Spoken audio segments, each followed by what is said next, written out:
Hello, everyone, and welcome to IFFR Afterthoughts. I hope you enjoyed the screening of the film, and it's my great pleasure. I'm joined by Anders Thomas Jensen, writer and director of Riders of Justice. A very warm welcome, Anders. Thank you. So good to have you back here at IFFR. You have been here with your last film, Men and Chicken, at IFFR 2016. And my name is Annina Wettstein. I'm the programmer for Scandinavia and German-speaking territories. And I think no need to present you in an expanded way. You're an award-winning Danish screenwriter and director. You have written more than 30 feature films, among them the Oscar and Golden Globe winner In a Better World by Susanne Bier in 2011. So you wrote thrillers, comedies, action movies, Western, and most of the Danish movie blockbusters already in the 90s. Then you made your groundbreaking feature debut as a director with Flickering Lights. And then you made Green Butchers, Adam's Apples, Men and Chicken, and now it's your fifth film, Riders of Justice. So that's very nice that we have the film here as the opening film of this year's IFFR edition. And so it's great that it got a lot of attention, and there will also be the big talk with Mads Mikkelson, of course. So very glad to have you here. So maybe we just start our conversation. And as I mentioned, you wrote a lot of genre films for other directors, and then when you write your own films, you're gonna direct, there's something I would say amazing and surprising happening, because you are not so much in one genre, but you mix, and it seems that you're very free, and there's really an incredible mixture of elements. I would be curious to hear if there's really this difference you feel as well, and you want to explore when you are working as a director. I mean, I love genre movies. I love to see a good genre movie. I also think it's fun doing them. But for some reason, when I direct, when I did my first film, I said it was because I wasn't sure they would let me do more than one film if it became a flop. So I made sure that I had a little of almost any genre in there. But of course, that's not true. I also feel sometimes the genres are. In a sense, genres is made, to give people what they want. It's like it's like putting on a sticker that says, okay, are we eating Italian, or are we having sushi, or are we? And that's a bit boring. Also, I mean, I like buffet. And I like the mix of genres, and I love directors who does it when I go to the cinema. Also because when you've done as many films, seen as many films as I have. Sometimes, a clear-cut genre movie has to be really good in order to get you, get you going. And of course it happens, but I appreciate much more films that surprises me by just, taking turns that I didn't expect. Mm-hmm. Yeah, I think this aspect of surprise is very enormous, and very makes a lot of fun seeing your movies, even if there's always, despite this hilarious part, there's always a very tragic part. We are talking about outsiders, like in all of your films. I would be very curious to hear, what inspires you to make to create these stories, this very specific universe you created, like already in your first feature debut, Flickering Lights. Well, I always had I'm from a small village in Denmark, where as soon as you get into the countryside, there are some really weird characters out there. I don't know if it's the same in every country, but in Denmark anyway, it is like that. There are some weird people going around out there, and a lot of them are actually my family, and I come from it. So I grew up watching all these people, and somehow I think that it's so rarely you see their stories being. I mean, being told, and especially if they're told, it's almost it's always in a tragical way. So I like the idea of taking like characters that are on the edge that you might not notice, and then bring them into a comedy. I mean, without losing the momentum of the feelings and the tragical part, but making it a bit more, how to say, relatable and human. You know, basically, people that you would be afraid of if you met them in the train. Then I mean, show people that perhaps you shouldn't be afraid of. Yeah, that's kind of surprising that you say that you find your inspirations so close and nearby on the countryside. And maybe that's connected as well to my question that I had, like I wanted to make it far further on, but there's always like a barn, which is kind of a retreat or a refugee for the protagonists. Maybe you can just make a connection to that too. What's about that barn we have as well in Riders of Justice? Yeah, there's not always a barn, but there's this magical special place very often. I don't know what that is. I mean, I know what it is story-wise. It serves a purpose in the story, but I don't know the deeper psychological reasons for. I have to see a shrink, I think, to find out why I put that in there. But there's just, I don't know. But there's something about this. It's like a cave, a secret cave where boys meet or men meet. There's something special about that. Perhaps that's it. Yeah, it just struck me when I rewatched as well your elder movies. So, but in every film, and as well in Riders of Justice, we are talking about family, and maybe connected to what you said, you have to see a shrink to explore that. All the characters are they have a huge, big backstory, which is very deep, not told so much, but you feel that they are traumatized. And they are in search for, something like a community and a family. So maybe you can talk a little bit about that constellation. Well, it's a theme that it's a theme that actually is in all my 5 movies. You know, outsiders coming together to create their own community, and perhaps it's not a community that is accepted by the broader community, but still it's a community where they fit in, a community of misfits.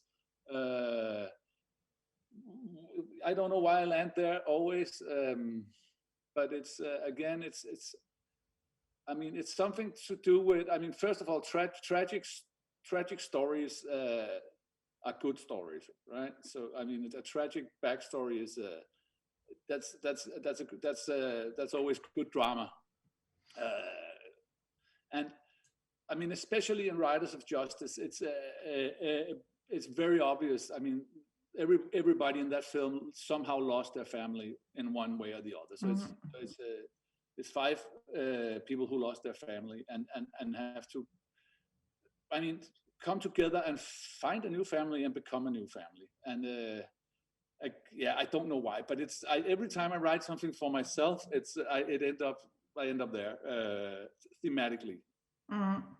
It's beautiful. It's very there's a lot of hope, kind of. Yeah. Even this film starts with this huge tragedy and this great grief, and so everybody's lost. So I think that's very beautiful. And you work a lot with the same actors. So first of all, of course, Mikkelson and Nicholas Lee Kaas.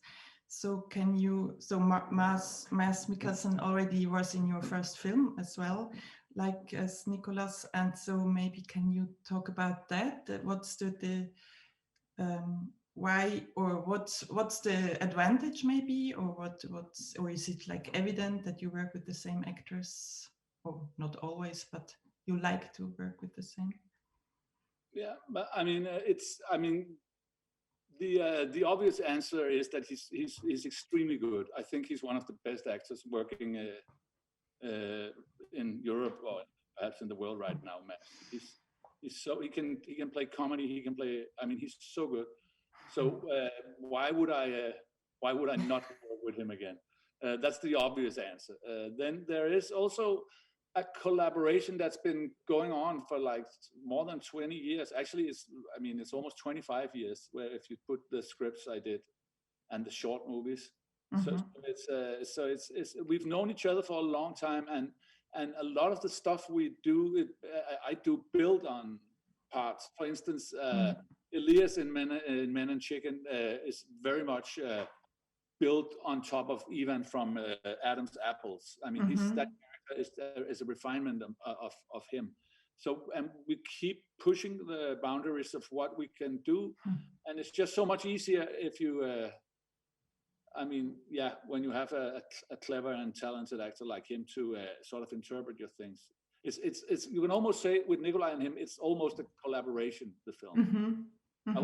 I will do the script, like a rough version of it, and I will send it to them as the first, even before I send it to producers or anything, and then discuss with them and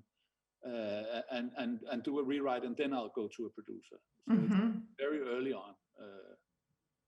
So you are in an ongoing dialogue and redefine maybe some parts. And in terms of the humor, how do you work? Do you collaborate with them too? Like, I think every scene has such a surprising humor and so cleverly written. Do you exchange that too? And how do you know that it will be working? We do a little. I mean, I will write it, and then we will sit down and have like rehearsals, and you can right away you can see what doesn't work. But sometimes they'll also bring suggestions to the table. So it's also a collaboration, even though they always say that I never allow them to change anything. But it's not true. I'm very open. And how, for example, Mads, he prepared for this role, which is again a very physical role, but different in terms of that he's so his face remains so stoic all the time. And can you talk a little bit how he prepared and how you prepared together the acting for this role? Yeah, I mean, actually, there's a funny. We prepared, but it's just. I mean, I don't. See, of course, Mads haven't tried. He's acting a horrible story. A man who loses his wife and has like post-traumatic stress disorder. So Mads is basically doing all the work, all the preparation.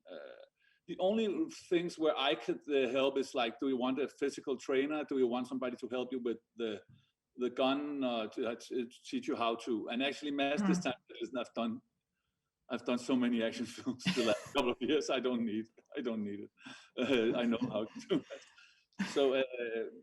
So I don't know. I mean, I talk with him about the psychology. That's it. Mads does the rest. Okay.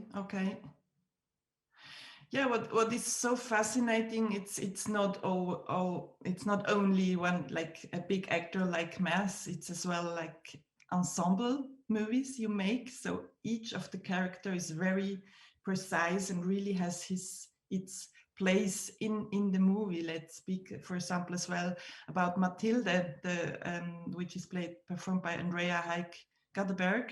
So maybe you can talk how you worked with her and discovered her. I did a script for another film called Daniel, about a Danish guy who was captured by ISIS and spent almost a year and a half as a hostage in ISIS. And there was this. I didn't go to the shooting or anything. I was in the US. And I saw a rough cut of it, and there was this girl in it. She only had like 5 lines in it, and I was like, damn, she's good. Who is she? And then I actually turned on the coming Saturday. I saw the international Eurovision, where she was again, and she was singing the choir on the Danish song. And I think I'm going crazy. It can't be the same, but it was. And then there was this young girl who is, I mean, she's a great musician and a wonderful singer, but she's also an actor. wants to become an actor, and I took her in for casting, and she was amazing, and I brought in Mads very early on, and Nikolai, and they worked with her, and it turned out really well, because it's not easy for a young actor who hasn't done much to fit into this universe with actors and sort of get the tone of it. It's not easy at all, but she did. So we're very happy. Wow, yeah, that's amazing. Yeah.